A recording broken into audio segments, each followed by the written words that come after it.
Bonjour à tous. Aujourd'hui, une autre histoire de l'épopée islamique, et une fois n'est pas coutume, nous allons parler des agissements et des mœurs singulières du meilleur des hommes et prophète de l'islam, j'ai nommé Mohammed Rasulallah. Et cette fois-ci, accrochez-vous bien, nous allons parler du jour où le meilleur des hommes a baisé sa belle-fille Zainab, plus précisément la femme de son fils adoptif Zaïd. Va t'asseoir confortablement, va te chercher un petit thé, un petit café, des cacahuètes, des pistaches, des dattes, tu fais comme tu veux. Cette histoire est une dinguerie. Et comme à son habitude, le meilleur des hommes, Rasulallah, sallallahu alayhi halala, va vous régaler. Mais avant de parler de Zainab et de son pétard magnifique, au passage, le plus beau cul de toute la péninsule arabique selon Ibn Abbas, le cousin du prophète, un cul qui a fait perdre la tête à Mohammed, nous allons parler de Zaïd. Qui est-il et comment est-il devenu le fils adoptif du meilleur des hommes? Cette histoire est rapportée dans le Tarikh, l'histoire de Tabari, volume 39, page 6. Zaïd ibn Haritha naît dans la tribu de Kalb vers 581 de notre ère. Il fut kidnappé étant jeune garçon et vendu comme esclave. Il fut acheté par Hakim ibn Hizam pour 400 dirhams qui le donna comme cadeau à sa tante Khadija, la future femme du prophète. Lorsque celle-ci se maria avec Mohammed, elle lui offrit Zaïd comme cadeau de mariage. Retenez bien ce détail. Khadija offre à Mohammed un esclave comme cadeau de mariage. La famille biologique de Zaïd le retrouve à la Mecque plusieurs années plus tard, mais Zaïd choisit de rester avec Mohammed qui finit par l'adopter comme son fils, l'adoption étant une pratique courante en Arabie à l'époque. Et retenez bien ce fait également, car très important dans cette histoire, avant l'islam, l'adoption était légale chez les Arabes, mais bien plus tard, l'adoption sera interdite par le Coran dans la sourate Al-Ahzab, verset 37. Et je vous raconterai en détail dans ce podcast la raison aussi perverse que scandaleuse derrière l'interdiction de l'adoption pour les musulmans par Allah, le créateur de l'univers. Et ça nous donne l'occasion, avant de parler de la triste histoire de Zaïd et de ce que lui a fait son père adoptif Mohammed, de comprendre qui était vraiment le meilleur des hommes à ses débuts au travers de ce mariage plutôt atypique avec cette femme, riche et puissante commerçante de Koraïch, Khadija, 15 ans plus âgée que lui. Elle avait 40 ans alors qu'il en avait 25 et elle épouse Mohammed en lui offrant un esclave. La première femme du meilleur des hommes était donc une sugar mamie qui l'a non seulement épousée, mais qui lui a aussi donné du travail. Il s'occupait de ses caravanes et de son commerce. Mohammed est donc le premier gold digger, la première michetonneuse de l'histoire qui était logée, blanchie, nourrie par une riche et puissante commerçante, une riche et puissante femme de Koraïch, 15 ans plus âgée que lui. Surtout que le père de Khadija, n'étant pas d'accord pour ce mariage, elle a été obligée de le saouler, de l'alcooliser pour lui faire accepter cette alliance. Et voilà ce que nous dit Tabari, le plus grand érudit de l'histoire islamique concernant le mariage de Mohammed avec Khadija. Pour ceux qui ne le savent pas, Tabari a écrit le Tarikh, l'histoire de l'islam, et dans Tabari, le Tarikh, livre 6, page 49, Mohammed à la Mecque, on apprend la chose suivante de la part d'Al-Waqidi qui nous raconte: ils disent également que Khadija a envoyé un message au messager de Dieu l'invitant à l'épouser, signifiant par là qu'il devait se marier. C'était une femme très respectée et tout Koraïch aurait été désireux de l'épouser et aurait dépensé beaucoup d'argent à cette fin s'il l'avait aspirée. Elle a appelé son père à sa maison, l'a enivré de vin jusqu'à ce qu'il soit ivre, donc Khadija a invité à appeler son père à la maison, elle l'a enivré de vin jusqu'à ce qu'il soit ivre, a égorgé une vache, l'a oint de parfum et l'a vêtue d'une robe rayée. Puis, elle a envoyé chercher le messager de Dieu et son oncle, et lorsqu'ils sont entrés, son père l'a mariée à lui. Lorsque son père a recouvert de son intoxication, il a dit: qu'est-ce que cette viande, ce parfum et ce vêtement? Elle a répondu: tu m'as marié à Mohammed bin Abdullah. Je n'ai pas fait cela, dit-il. C'est le père qui répond, je ne t'ai pas marié. Le ferai-je alors que les plus grands hommes de la Mecque t'ont demandé en mariage et que je n'ai pas accepté? Cette histoire de Khadija qui enivre, qui alcoolise son père pour pouvoir épouser Mohammed est racontée et écrite noir sur blanc dans le Tarikh de Tabari, livre 6, page 49. Et en lisant l'histoire islamique, la Sirat Rasulallah de Ibn Ishaq ainsi que les hadiths, on découvre que tout dans la vie de cet homme, Mohammed, le prophète de l'islam, est une arnaque. Tout est fait de mensonges, de violences, d'agressions, d'entourloupes. Tous ces mariages sont louches, il n'y a pas de mariage normal chez Mohammed, tout est bizarre. Aïcha était une enfant, Marie la Copte était une esclave, Safiya a été kidnappée après avoir égorgé son mari, son père, son frère et toute sa tribu à Kaïbar. Khadija, son premier mariage, se fait en saoulant le père de Khadija pour ne pas qu'il se rende compte de ce qui se passe.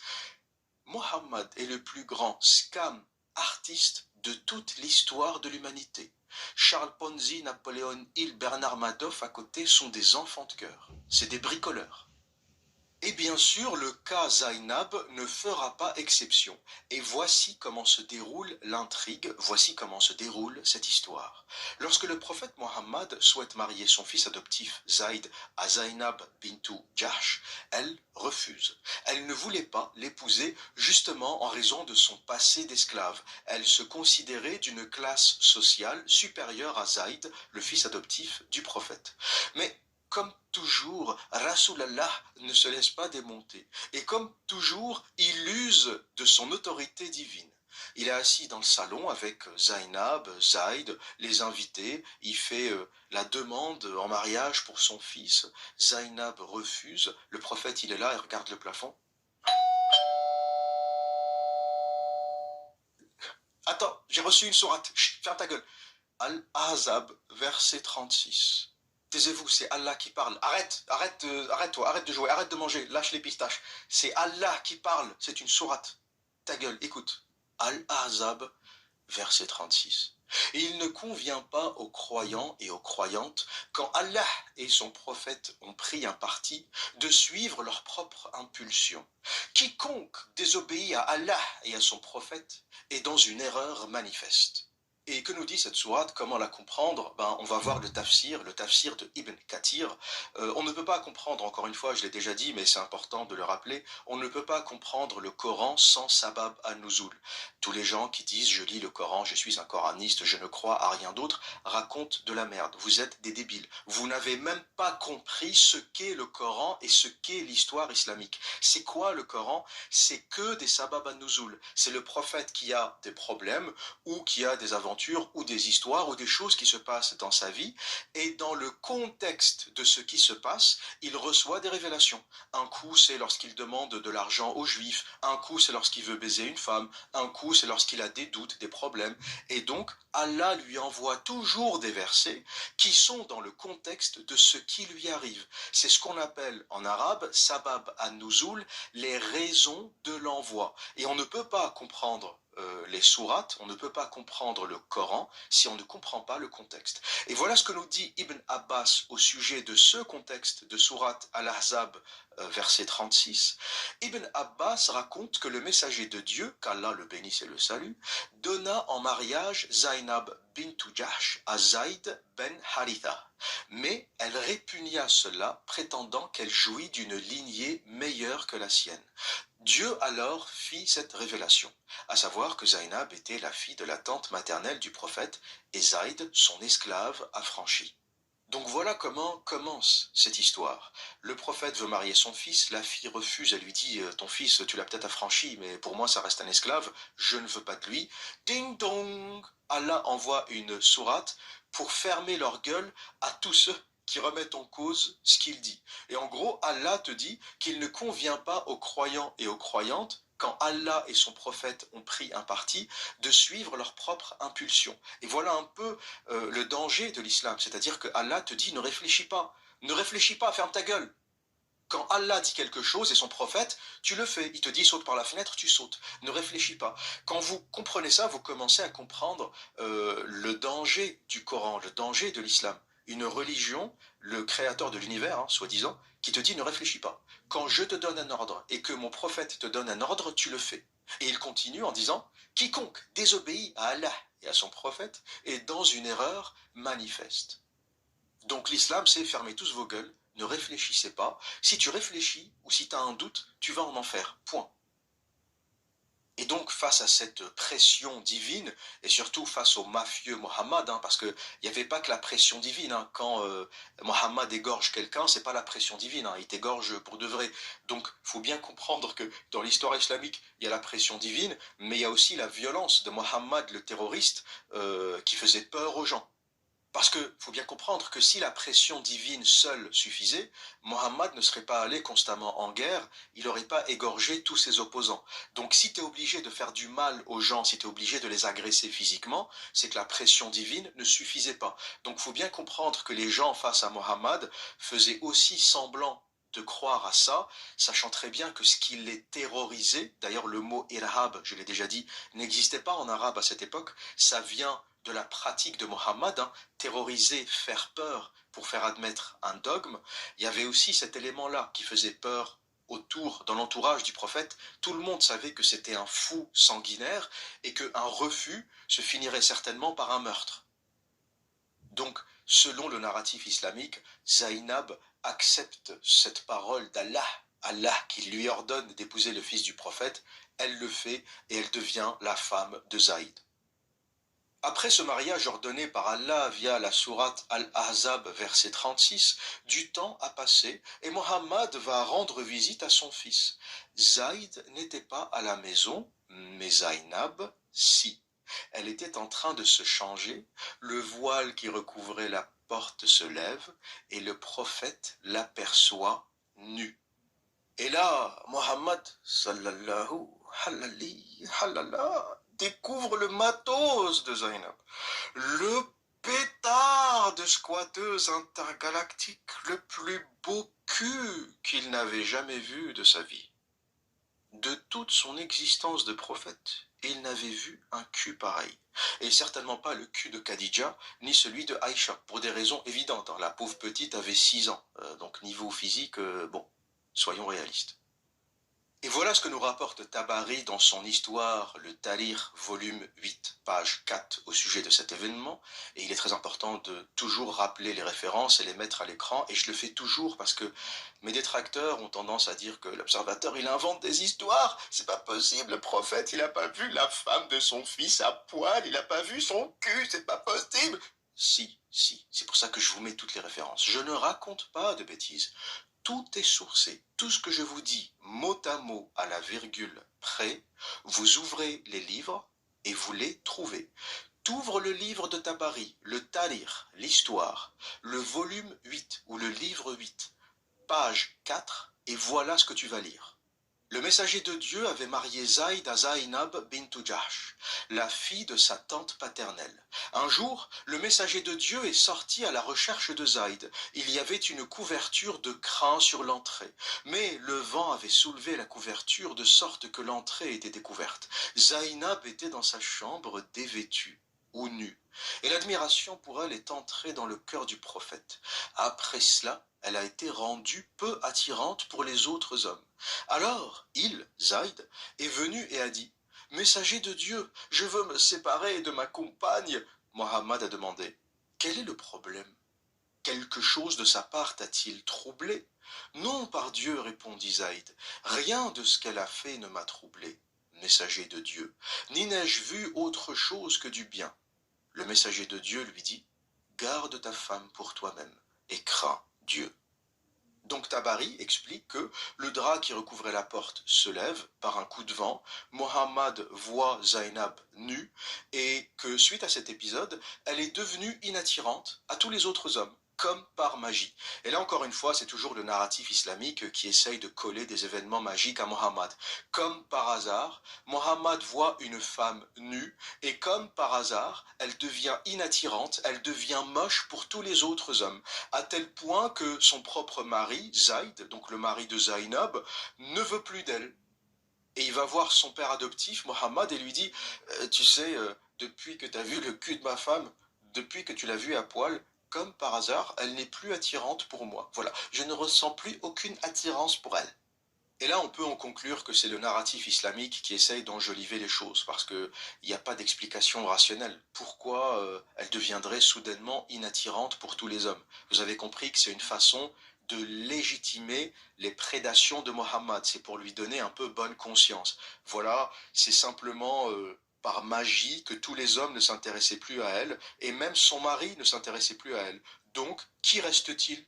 Petite question, il reste qui comme homme qui pourrait s'intéresser à elle? Ben, il reste Mohammed Rasulallah. Et Tabari nous donne plus de détails cette fois-ci dans la page 2 du même volume, le livre 8, et un événement qui se passe un peu avant. Visiblement, le prophète allait toujours à la maison de son fils lorsqu'il n'était pas là. À chaque fois qu'il va chercher Zaïd chez lui, il n'est pas là et il y a sa femme qui est seule. Et voilà ce que nous dit Tabari. Le messager de Dieu vint à la maison de Zaïd. Peut-être qu'il s'ennuyait de lui à ce moment-là, au point de demander « Où est Zaïd ?» Il vint à sa résidence pour le chercher, mais ne le trouva pas.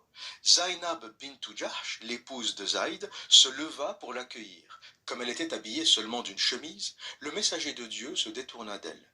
Elle dit « Il n'est pas ici, messager de Dieu.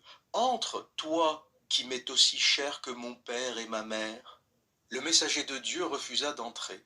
Zainab s'était habillée à la hâte quand on lui a dit « Le messager de Dieu est à la porte ». Elle se leva précipitamment et suscita l'admiration du messager de Dieu, si bien qu'il se détourna en murmurant quelque chose qui pouvait à peine être compris. Cependant, il dit clairement « Gloire à Dieu le Tout-Puissant, gloire à Dieu qui fait tourner les cœurs !» Quand Zaïd entra chez lui, sa femme lui dit que le messager de Dieu était venu à sa maison. Zaïd dit « Pourquoi ne lui as-tu pas demandé d'entrer ?» Elle répondit « Je l'ai invité, mais il a refusé. »« As-tu entendu dire quelque chose ?» demanda-t-il. Elle répondit « Alors qu'il se détournait, je l'ai entendu dire « Gloire à Dieu le Tout-Puissant, gloire à Dieu qui fait tourner les cœurs. » Après cet épisode, Mohammed ne parvient pas à oublier Zainab. Dieu visiblement a changé son cœur, lui qui voyait Zainab comme sa fille, commence à la voir comme une amante. Ce cul magnifique, ses seins bombés, sa peau tannée, Mohammed n'en peut plus. Il n'arrive plus à oublier Zainab. Le sgeg de Rasulallah était en feu. Il rentre alors chez lui dépité, il se pose sur son canapé, il prend la télécommande, il s'apprête à regarder un film sur sa Smart TV, certainement la Risala, et là, Allah? C'est toi, Allah? Mais non, ferme ta gueule, c'est Gabriel. Tu sais bien qu'Allah te parle jamais. Ah, Gabriel, salut ma couille, ça va, tranquille? Tu veux un thé, un café, des dattes, et il me reste une canette de pisse de chameau au frigo. Mais ferme ta gueule, Mohammed, j'ai pas fait 50 milliards d'années-lumière pour prendre un café avec toi. J'ai un message d'Allah concernant Zainab, Al-Ahzab, verset 37, la suite du verset 36. Prends des notes et ferme ta gueule, arrête de bouffer. Mohammed, il est là, mais je sais pas écrire, Gabriel, tu sais très bien, tu m'as tabassé 3 fois, tu m'as étranglé, je sais toujours pas écrire depuis.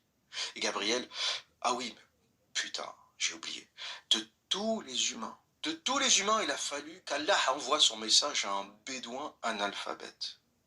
Qui plus est, qui fait des crises d'épilepsie. Je sais pas, appelle Aïcha. Appelle Aïcha, elle va prendre des notes. Aïcha? Aïcha, t'es où? Oui, Rasulallah. J'arrive, j'étais en train de gratter les gouttes de sperme sur ta djellaba. Et Aïcha arrive avec son petit carnet pour noter la sourate. Au passage, cette histoire de Aïcha qui gratte les gouttes de sperme, c'est une véritable histoire. C'est raconté dans un hadith sahih ou sahih de la plus haute authenticité, Sunan ibn Majah, 538. La référence livre, c'est livre 1, hadith 272, qui nous dit, c'est écrit noir sur blanc, un invité est venu et est resté chez Aïcha, et elle a ordonné qu'on lui donne une de ses couvertures jaunes. Il a eu une émission nocturne dessus, une émission, il a éjaculé quoi.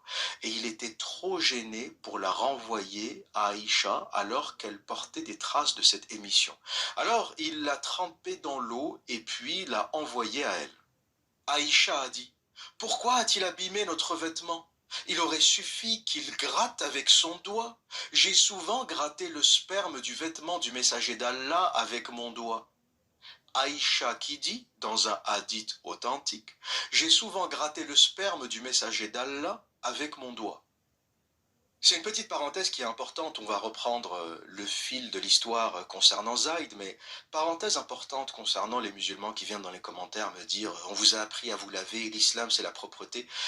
Il y a un gouffre entre le mythe, ce que vous croyez de l'islam, ce qu'on vous a appris depuis que vous étiez petit, ce qu'on appelle l'endoctrinement, l'endoctrinement familial, l'endoctrinement de l'école, l'endoctrinement de la culture d'une façon générale, de la culture islamique, et les textes. Et les textes. Les textes disent tout autre chose. Ce texte, ce hadith, Sunan ibn Majah 538, je vous le mets à l'écran et vous allez vérifier par vous-même, nous dit qu'un compagnon est venu passer la nuit chez le prophète. Et bon, ça arrive, c'est un accident, il a eu une éjaculation nocturne.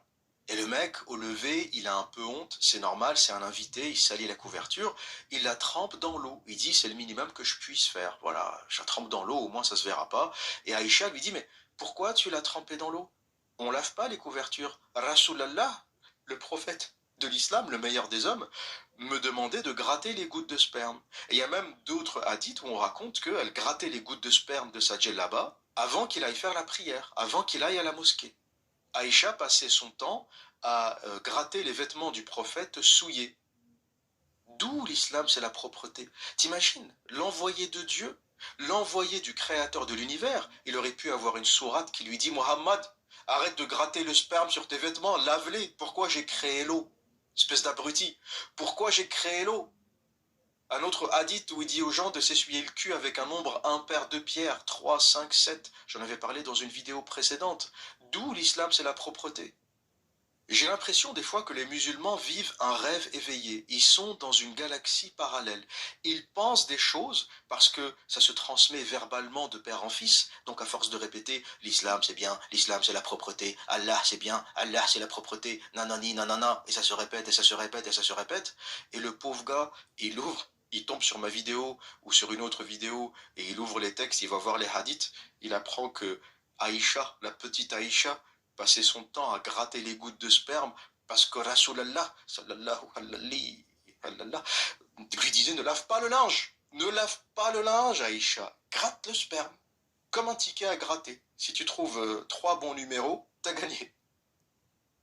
L'islam est le plus gros foutage de gueule de toute l'histoire de l'humanité. Et là, maintenant que tout le monde est prêt, ils sont là dans la pièce, tout le monde est prêt à noter, à écouter, Gabriel balance Surat al-Ahzab, verset 37, où Allah, le créateur de l'univers, dit « Tu dis à celui qu'Allah et toi-même m'ont comblé de bienfaits, garde ton épouse et crains Allah. Tu caches ainsi dans ton cœur ce que Allah tient à divulguer. Tu redoutes l'opinion publique, tu ferais mieux de redouter Allah. Quand Zayd fut las de sa femme, nous te l'avons donné en mariage pour qu'il ne soit plus interdit aux musulmans d'épouser les femmes abandonnées par leurs fils adoptifs. Les arrêts d'Allah sont inéluctables. Sadakallahu halallah al-hadim. » Et là vous allez me dire, mais c'est quoi ce bordel, l'observateur? Explique-nous. Explique-nous, c'est un peu confus cette sourate.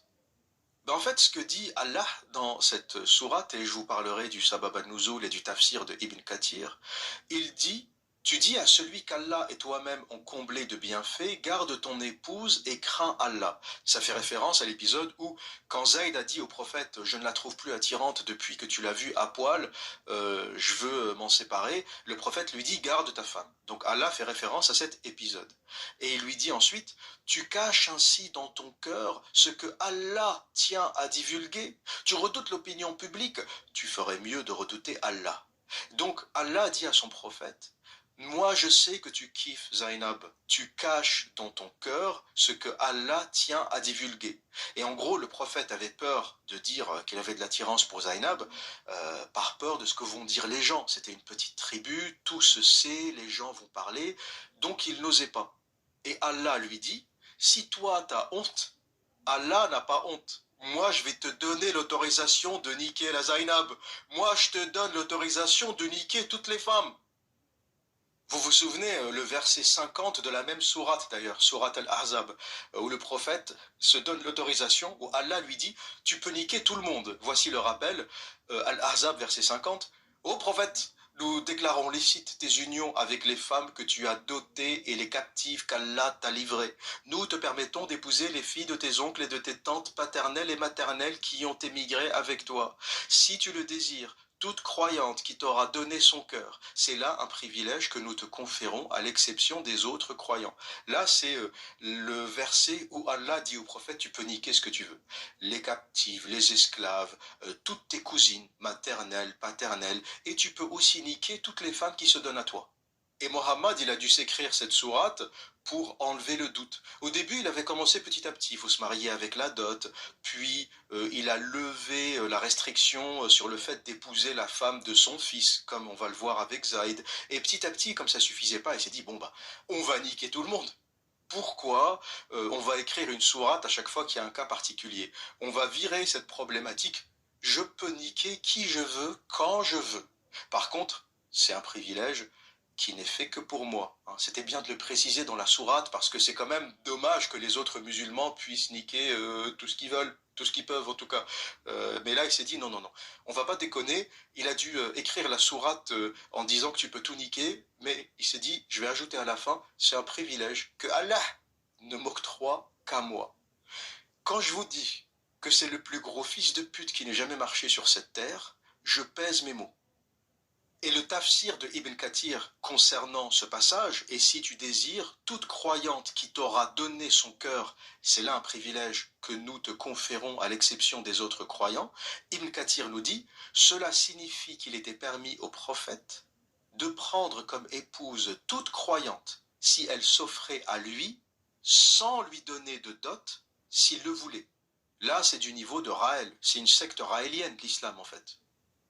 Il a même levé la dot. C'était un tel crevard qui se disait, si je peux baiser sans payer de dot, pourquoi pas? Al-Ahzab, en fait, c'est la sourate de la baise. Dans le verset 37, il dit, je peux baiser la femme de mon fils. Et dans le verset 50, il s'est dit, bon, on va arrêter de chipoter, je peux baiser tout le monde. Al-Ahzab, c'est une sourate pornographique. C'est la sourate qui donne l'autorisation à Rasulallah de baiser tout ce qu'il veut. Et bien sûr, on atteint le moment crucial de ce verset 37, où Allah dit, quand Zayd fut là de sa femme, nous te l'avons donné en mariage. Et cette simple ligne a fait quitter l'islam à beaucoup de gens. Des millions de musulmans ont quitté l'islam sur cette ligne. Et vous allez me dire, pourquoi? Pourquoi? Qu'est-ce qu'il y a dans ce texte qui est plus dramatique que le reste? Par exemple, que Aïcha, que l'esclavage, que les histoires beaucoup plus sordides. Les musulmans se sont demandé pourquoi le créateur de l'univers, pourquoi celui qui aurait créé le monde, les galaxies, la voie lactée, la vie, l'eau, les particules, s'intéresserait aux histoires de cul d'un bédouin du désert. Une sourate, un verset entier pour dire quand ton fils Zayd aura divorcé de sa femme, je t'autorise à l'épouser. Le créateur de l'univers n'a rien d'autre à foutre que d'autoriser son prophète à baiser sa belle-fille. Sur cette simple ligne, t'as des musulmans qui ont lâché. Ils ont dit c'est bon, c'est trop, j'en peux plus, c'est fini. On leur a raconté des histoires, on leur a dit, oui, Aïcha, c'est une exception, c'est un miracle. Bon, ils ont avalé, ils ont bouffé. Miam, miam, ferme ta gueule. Ton imam t'a dit, tu te tais, tu te tais. Ton imam t'a dit, ne cherche pas trop, sinon tu vas devenir un mouchrik, tu vas devenir un kafir. Et lui, il a peur, je veux pas aller en enfer, je veux pas brûler. Et ils ont fermé leur gueule. Sur d'autres sujets pareils, l'esclavage, oui, mais c'était un contexte, machin, blablabla, ils ont mangé. Bien, miam, ok, d'accord, peut-être qu'il y a un truc que je comprends pas, je suis pas assez intelligent, j'ai pas la science. L'islam, c'est de la physique quantique, en fait. T'as l'impression, quand tu les entends parler, c'est de la physique nucléaire. Et ils ont bouffé. À chaque fois, tu bouffes, tu bouffes. Tu bouffes les couleuvres. On te donne des explications débiles et tu manges.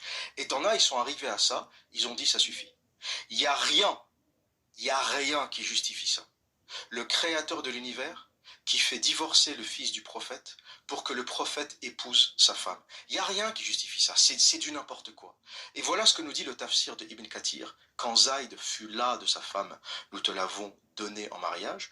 Cela signifie que lorsque Zaïd eut assez d'elle, cessa tout rapport conjugal et se sépara d'elle, Dieu la lui a donnée en mariage. On a avancé que le prophète, sallallahu alayhi halala, que Allah le salue et le bénisse, c'est casse-couille ces trucs. Hein. À chaque fois qu'il y a le mot prophète, il y a qu'Allah le bénisse et le salue, à chaque fois ça fait des trucs à rallonge. En fait, les tafsirs seraient 2 fois plus courts, en fait, ils feraient 2 fois moins le volume s'il n'y avait pas à chaque fois après le prophète ou après Mohammed, halali halala, qu'Allah le bénisse et le salue. C'est casse-couille, c'est insupportable. Quoi qu'il en soit, on a avancé que le prophète se maria avec elle par une inspiration de Dieu sans qu'il ait de dot, ni de tuteur, ni contrat, ni témoin parmi les humains. Le mec, non seulement il épouse sa belle-fille, la femme de son fils, mais il l'épouse sans dot, sans contrat, sans témoin. Personne ne fait ça en islam. Personne ne fait ça. Et la simple raison, c'est que le mec est un crevard. Est un crevard et un obsédé sexuel. Il voulait baiser sa belle-fille. Il s'est écrit une sourate pour fermer la gueule à tout le monde, parce que tous les gens qui disent « Comment ça, prophète? Déjà, t'épouses ta belle-fille, il y a un truc qui va pas. Mais en plus, sans témoin, sans dot, sans contrat. C'est quoi? C'est une esclave? C'est une clocharde? C'est quoi ?» Et à ce propos, Anas a rapporté, après l'écoulement de la période de viduité de Zainab, le messager de Dieu dit à Zaïd, va chez elle et mentionne-moi auprès d'elle. Zaïd partit chez elle et la trouva en train de pétrir le pain. Il raconta, en la voyant, elle devint très chère à moi, à tel point que mes regards ne purent la voir et de la mettre au courant du désir de l'envoyer de Dieu. Je lui tournai le dos et lui dis, ô Zainab, et cette bonne nouvelle, le messager de Dieu m'envoya te dire qu'il ne cesse de t'évoquer. Elle me répondit, je ne ferai rien tant que je n'ai pas reçu l'ordre de Dieu. Elle se leva ensuite pour gagner son sanctuaire. Après la révélation du verset précité, le messager de Dieu se rendit chez elle et entra sans demander l'autorisation. Vous imaginez ce que nous raconte Ibn Kathir, le tafsir de cette sourate et de ce verset? Comme s'il ne suffisait pas de lui avoir volé sa femme, le prophète a en plus humilié son fils adoptif. Il lui a dit, c'est toi qui vas aller chez ta femme et tu vas lui dire que je vais l'épouser. Zaïd rentre chez lui. Il dit qu'il ne pouvait pas faire face à sa femme en lui disant ça. Il ne pouvait pas la regarder dans les yeux et lui dire ça. Il s'est retourné. Il lui a tourné le dos et lui a dit, voilà, le prophète va t'épouser. Et malgré ça, elle a dit que je ne ferai rien tant que je n'aurai pas la révélation. Tant que ce n'est pas Allah qui le dit, je ne ferai rien. Vous voyez le niveau d'endoctrinement des gens? C'est-à-dire qu'elle ne voulait pas de ce Rasulallah, de ce crasseux. Elle ne voulait pas de lui. C'est pour ça qu'elle dit je fais rien tant qu'il n'y a pas de révélation. C'est une façon de se protéger. Elle se dit tant qu'il n'y a pas de révélation divine, c'est bon, je suis tranquille. Mais bien sûr, quelque temps après, il y a eu la révélation divine. Donc quand Allah a dit à Zainab, tu vas épouser le prophète, elle ne pouvait plus rien faire, c'est bon, c'est un ordre divin. En plus de la question de la terreur et du terrorisme, parce que c'est ça le danger de l'islam. Si cette femme refuse, on ne va pas dire, ben elle a le choix, elle n'est pas obligée. Elle peut très bien dire, j'ai pas envie, ça me convient pas, il est plus âgé que moi, c'est en plus mon beau-père, j'ai pas envie d'épouser mon beau-père, mais une fois qu'il y a révélation divine, avec tout l'endoctrinement et le terrorisme islamique, elle peut plus refuser. Parce qu'on va lui dire, si tu refuses, c'est pas par choix, mais par mécréance. C'est ça la différence. S'il n'y avait pas eu de verset, on va dire elle a refusé par choix. Si elle avait refusé malgré le verset, on aurait dit c'est une kafir, c'est une mécréante, parce que Allah lui demande d'épouser ce crasseux Rasulallah, le prophète de l'islam, et elle refuse. Donc c'est une mécréante. Et qu'est-ce qu'on fait aux mécréants? On les tue. L'islam, c'est pas une religion qui survit par la beauté du texte. C'est une religion qui survit par le terrorisme. T'enlèves le terrorisme, il reste plus rien. Si les gens arrêtent d'avoir peur, il n'y a plus d'islam. Et d'après vous, Zainab a accepté d'épouser ce crasseux Rasulallah, un mec qui avait des traces de sperme sur sa djellaba, que la petite Aïcha grattait. Vous pensez qu'elle a accepté de l'épouser par conviction? Elle a accepté par terreur. Le mec est un crasseux intégral, c'était un fou, personne ne le respectait, à tel point qu'il a été chassé de la Mecque. C'est un débile.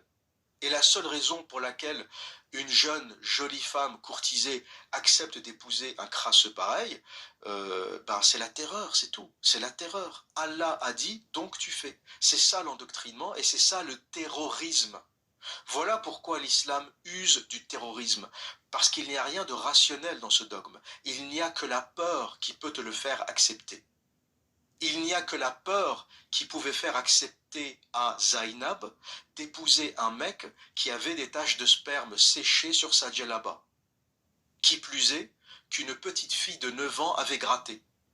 Aïcha a commencé à vivre avec le prophète à l'âge de 9 ans. Donc c'est une gamine ou une préadolescente, peut-être entre 9 et 12, 9 et 14 ans, je ne sais pas exactement quel âge elle avait à cette époque, une gamine qui grattait les traces de sperme sur ses vêtements. Voilà qui est Muhammad Rasulallah, le prophète de l'islam. Et une autre raison pour laquelle cette sourate Al-Ahzab a fait quitter l'islam à beaucoup de gens, c'est qu'on a une contradiction à un verset près. C'est-à-dire que j'ai commencé ce podcast en vous lisant le verset 36, où le prophète force Zainab à épouser Zaïd, parce qu'elle ne voulait même pas épouser le fils adoptif, parce que c'était un esclave. Allah envoie le verset 36 pour dire, tu vas l'épouser, tu vas épouser Zaïd. Et dans le verset 37, Allah dit, tu vas divorcer de Zaïd, et tu vas épouser Mohammed, le prophète de l'islam, Rasulallah. Et là, les gens se sont dit, mais c'est quoi ce Dieu? Dieu est censé connaître le passé, le présent et le futur. Comment il n'a pas... Pourquoi forcer une femme à épouser un homme dont elle va divorcer en moins d'un an? Faut savoir que Zaïd se marie en 625 de notre ère et il divorce en 626 de notre ère. Le mariage n'a même pas duré un an. Le créateur de l'univers ne sait pas ce qui va se passer à un an près. Verset 36 t'oblige la jeune Zainab à épouser Zaïd. Verset 37 t'oblige Zaïd à divorcer de Zainab et t'oblige Zainab à épouser le prophète. En un seul verset, le mec il commence déjà à s'en mêler les pinceaux. T'as compris que c'est pas une entité divine qui écrit ça.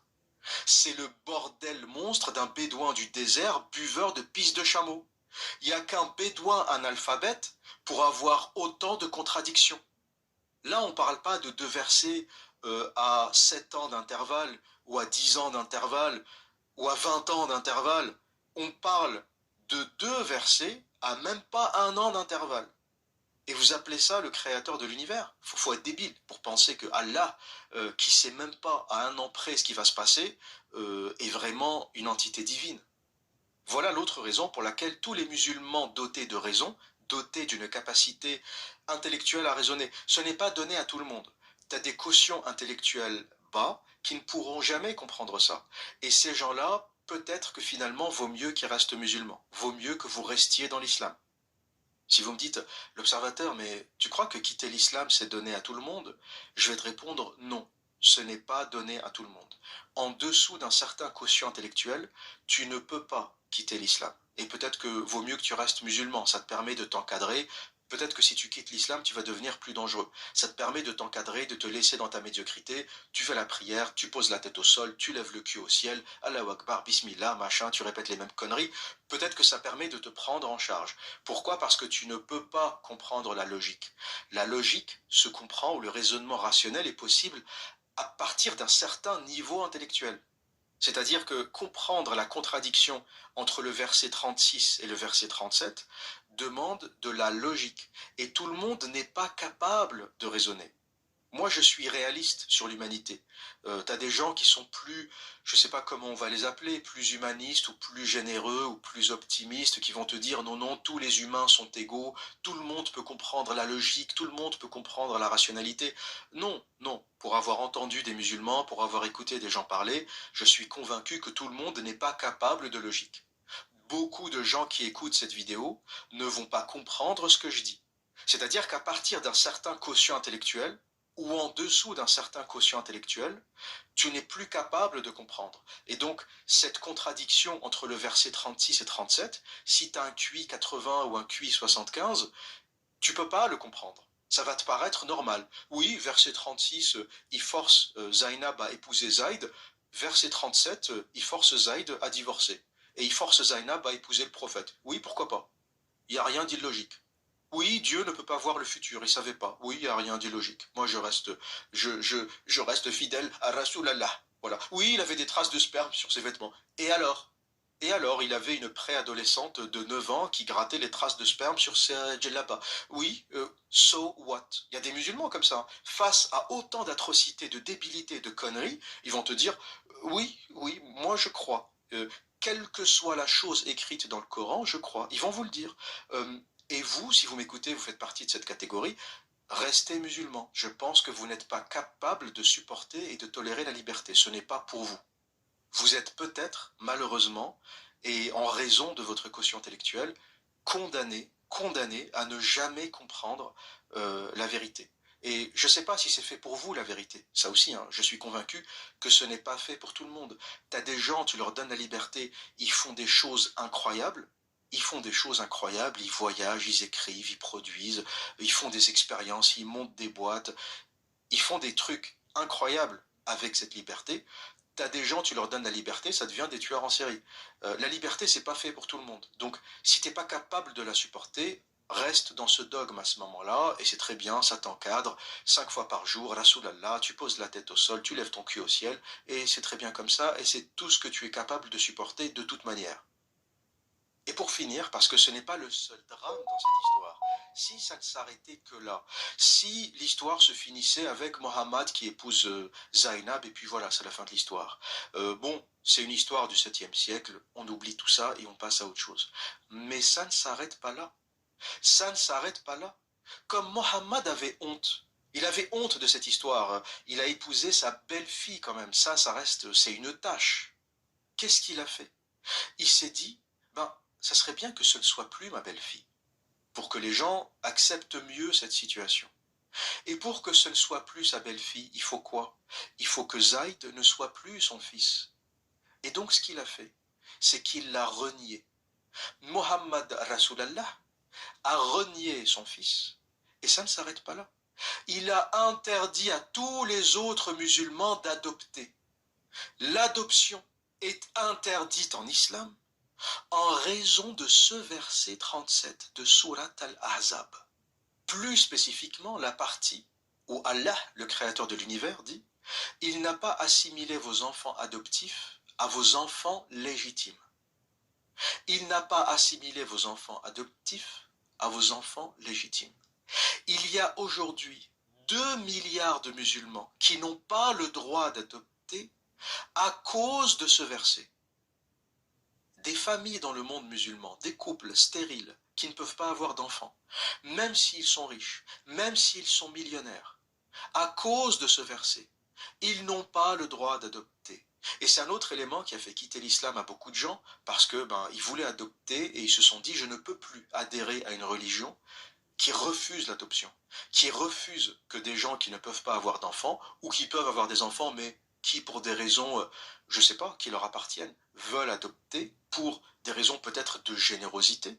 Je connaissais une famille qui avait 2 enfants et qui a adopté un 3e enfant. C'était une famille catholique et ils ont adopté cet enfant, je ne sais pas comment on pourrait dire, par charité, par bonté. Ils n'avaient aucun problème au sens de la fertilité.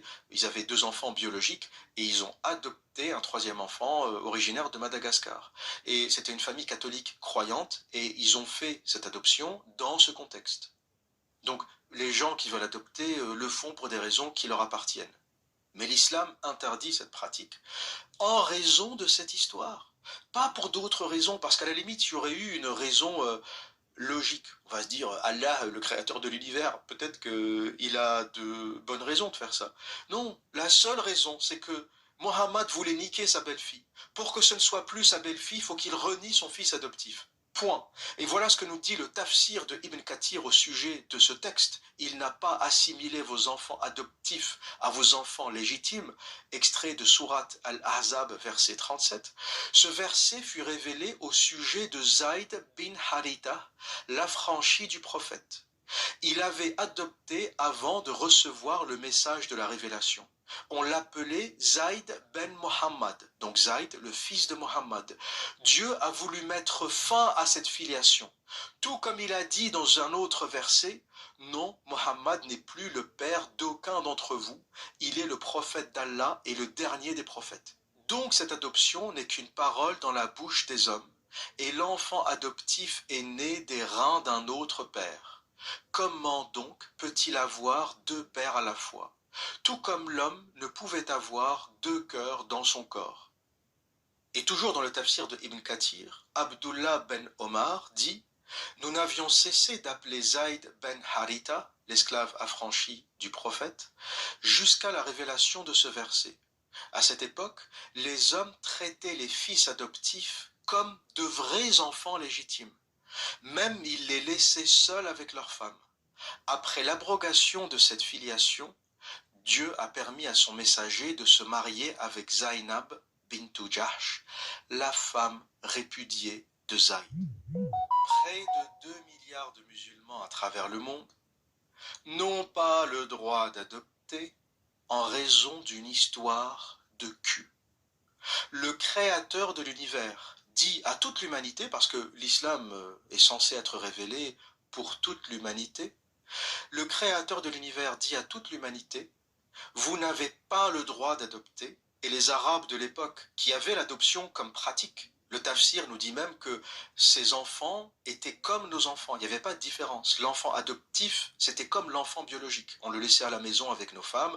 Ses sœurs, même si ce n'est pas ses sœurs biologiques, ben, il les traitait comme ses sœurs et lui était accepté comme le frère. Et il n'y avait pas de différence en fait entre les enfants adoptifs et les enfants biologiques. Les Arabes avaient une forme de rigueur vis-à-vis de ça et d'acceptation vis-à-vis de ça. En raison de cette sourate, et avec cette sourate, le créateur de l'univers dit à toute l'humanité, stop, vous ne pouvez plus adopter, vous n'avez pas le droit d'adopter. Pourquoi? Les gens qui cherchent auraient peut-être voulu trouver une raison logique, basée sur un vrai argumentatif. C'est quoi le problème avec l'adoption? C'est la transmission des gènes, c'est la biologie, c'est les problèmes familiaux. C'est quoi? Peut-être que le créateur de l'univers sait quelque chose qu'on ne sait pas. Eh ben non. Lorsqu'on cherche, que ce soit l'histoire de Tabari, la biographie du prophète, Sirat Rasulallah de Ibn Ishaq, le Coran lui-même, Surat al-Ahzab, verset 37, les tafsirs de Tabari, de Ibn Kathir, de Jalalain, tout ce que vous chercherez, la réponse à pourquoi le créateur de l'univers a interdit l'adoption, réponse, pour que le prophète de l'islam, Mohammed, qui ne sait pas tenir son sgeg, l'obsédé sexuel, puisse niquer sa belle-fille. L'humanité n'a pas le droit d'adopter selon l'islam, la terre entière, tous les humains. C'est haram, vous ne pouvez pas adopter, parce que l'envoyé de Dieu a voulu niquer sa belle-fille, Zainab. Parce qu'il l'a vue une fois nue, le mec ne sait pas tenir sa bite. Il est allé voir son fils, le drap s'est levé, il a vu le cul de Zainab. Depuis ce jour, il n'en peut plus. Il n'en peut plus au point où il a écrit une sourate pour s'autoriser à la baiser. Et pour se donner bonne conscience et pour que les gens arrêtent de parler, il a renié son fils. Il a renié son fils adoptif pour qu'il ne soit plus son fils, pour que Zainab ne soit plus sa belle-fille, et pour qu'il soit donc légitime de l'épouser. Bien sûr, sans dot, sans cérémonie, sans rien du tout. Un obsédé sexuel, qui plus est, un crevard. Et comme je vous l'ai dit, comme si ça suffisait pas, dans la même sourate, Al-Ahzab, il balance le verset 50, où là il se dit « Je suis un peu fatigué de bricoler, à chaque fois il me faut une sourate pour niquer telle ou telle personne, les petites filles, les captives. Il s'est dit, bon, ce que je vais faire, c'est que je vais écrire une sourate, verset 50, où je peux niquer tout le monde. Je peux niquer tout le monde, toutes mes cousines, les femmes dans la rue, les femmes des autres. Si je la regarde, si une femme croise mon regard et je la veux, Allah me dit, je peux la niquer. Verset 50 de sourate Al-Ahzab. C'est une sourate pornographique, le truc. Mais ça ne suffisait pas. Vous allez me dire, bon, c'est bon l'observateur. Arrête, arrête, c'est trop de douleur, j'en peux plus tes histoires sur l'islam, c'est trop violent, arrête, c'est bon, tu peux finir ton podcast à ce stade. Qu'est-ce que tu vas ajouter? Qu'est-ce que tu vas ajouter? Ça y est, il a niqué la femme de son fils, il lui a fait répudier sa femme, qu'est-ce que tu vas ajouter? Il a interdit l'adoption à la terre entière, qu'est-ce que tu vas ajouter, l'observateur? Ben non, tant que Zaïd est vivant, c'est pas suffisant. Le gamin est vivant, donc à chaque fois que tu le croises dans la rue, voilà, tu te rappelles que tu as niqué sa femme, lui il te regarde de travers, donc ça ne suffisait pas. Il fallait éliminer Zaïd. Et comment tu fais pour le tuer? Tu peux pas l'agresser, t'imagines le prophète qui égorge son fils, bon, ça passerait pas. Qu'est-ce qu'il a fait? Il a commencé à l'envoyer à toutes les batailles. Mohammed est allé voir Zaïd, il lui a dit, Zaïd, toi t'es comme mon fils, t'es plus mon fils parce que je t'ai désadopté, voilà, t'es plus mon fils officiellement, je suis désolé, mais t'es quand même mon préféré, je t'aime bien Zaïd, je t'aime bien, et comme je t'aime bien, je vais t'envoyer à la plus grande bataille de tous les temps, une bataille tellement difficile que tu risques de ne jamais revenir. Il lui a pas dit ça, mais il lui a balancé les trucs. En gros, t'es l'un de mes meilleurs guerriers, je vais t'envoyer en première ligne. Tu vas aller affronter l'armée byzantine à Bosra. Bosra, c'est une ville qui se situe dans la Syrie actuelle, qui était sous domination byzantine, et le prophète allait faire une bataille contre les Byzantins à cet endroit. T'as compris que l'armée byzantine, c'était pas des bricoleurs. Zaïd avait l'habitude de combattre pour le prophète. Il faut savoir aussi une autre chose, le prophète de l'islam ne combattait pas. Il envoyait les gens combattre pour lui. Je crois qu'il a fait aucune bataille. Et même s'il allait aux campagnes, il ne se battait pas physiquement. Et pour des raisons logiques, il était âgé. Hein. Il a eu la révélation à 40 ans. Il commence à se battre à 50, 51 ans. C'est là où l'islam devient une version militaire. Quand il quitte la Mecque ou quand il s'apprête à quitter la Mecque, c'est quand il va à Médine qu'il commence à égorger les tribus juives, qui devient agressif, etc. Mais avant ça, ce que faisait Zaïd, c'est qu'il attaquait des caravanes. Il attaquait les caravanes des Koraïchites, les habitants de la Mecque. Et vous comprenez qu'il y a une différence entre attaquer des caravanes comme un petit voyou et aller faire la guerre aux Byzantins. Donc Zaïd se rend à cette bataille de Bosra avec une armée de 3000 soldats et bien sûr il se fait tuer. Zaïd meurt et l'objectif de Mohammed était atteint. Tu comprends très bien que quand tu envoies ton fils, qui n'a pas l'expérience de ces grandes batailles, qui a l'habitude d'attaquer des caravanes, tu l'envoies se battre contre une armée byzantine structurée, tu as compris qu'il avait de très bonnes chances de ne jamais revenir. Donc objectif atteint, Zaïd est mort, le prophète n'a plus de garçon, ni adoptif, ni biologique, ni rien du tout. Et d'ailleurs, il y a une espèce de malédiction avec ce prophète. Hein. Tous ses enfants sont morts, tous ses garçons sont morts, et les filles qu'il a eues, il y a une vraie question de légitimité, parce que Khadija se marie avec lui à 40 ans, et elle aurait eu toutes ses filles entre 40 et 50 ans, ou 40 et 55 ans, et il y a un truc qui va pas. Cette explosion de fertilité de Khadija à partir de 40 ans est assez louche. Donc on peut admettre que Khadija a eu ses filles avant Mohammed, avant 40 ans, d'un autre mariage. Donc Mohammed est très certainement stérile, il n'a pas de descendants, et même ceux qu'il était supposé avoir sont morts. Notamment Ibrahim qui meurt dans la petite enfance, le fils de Marie la Copte, qui meurt à l'âge de 2 ans, peut-être entre 2 et 3 ans. Donc pour un envoyé de Dieu, stérile, avec une telle malédiction, on peut se poser des questions. D'ailleurs, même Zainab, en fait, le drame aussi, c'est qu'il foutait la merde, mais il faisait pas de gamin. Pas d'enfant avec Aïcha, pas d'enfant avec Safiya. Il égorge son mari, il égorge toute sa tribu, et il est même pas foutu de lui faire un enfant. Pas d'enfant avec Zainab, il la vole à son fils, il la vole à son fils adoptif, même pas foutu de lui faire un gamin. Il fout la merde, il détruit des couples, il égorge des tribus entières, et il n'est pas foutu d'avoir un seul gamin. Ce mec est maudit. Ce prophète est maudit. C'est un terroriste, stérile, psychopathe, pervers, doublé d'une libido sexuelle complètement déréglée, qui fait qu'il a envie de baiser tout ce qui bouge. Le drame, parce qu'il y a plein de gens qui ont des libidos déréglés, mais ils sont pas prophètes. Le drame, c'est qu'il a réussi à monter une secte et à s'imposer prophète et à s'envoyer des sourates à chaque fois qu'il a envie de baiser une meuf. C'est Raël, en fait. Le mec, c'est Raël. L'islam, c'est Raël avec le côté terroriste. Voilà, Raël n'égorge personne, il ne tue personne. Il y a simplement le côté sexuel, le côté de ses disciples qui se donnent à lui. Ben, l'islam, c'est pareil. C'est Mohammed, c'est Raël, mais avec le côté terroriste. Si tu ne te donnes pas à lui, il t'égorge. Voilà donc la véritable histoire de Mohammed ar-Rasulallah. Voilà donc la véritable histoire de l'islam. Voilà donc le contexte dans lequel Mohammed a baisé sa belle-fille, dans lequel il a renié son fils adoptif, et par la suite interdit l'adoption à tous les musulmans de la terre. Toute cette histoire, toute cette violence, pour satisfaire les pulsions sexuelles d'un déséquilibré. Voilà pourquoi l'islam est une idéologie dangereuse et mortifère, et voilà pourquoi il faut en finir avec Allah. C'était l'Observateur. Pleased to meet you. I hope you guessed my name.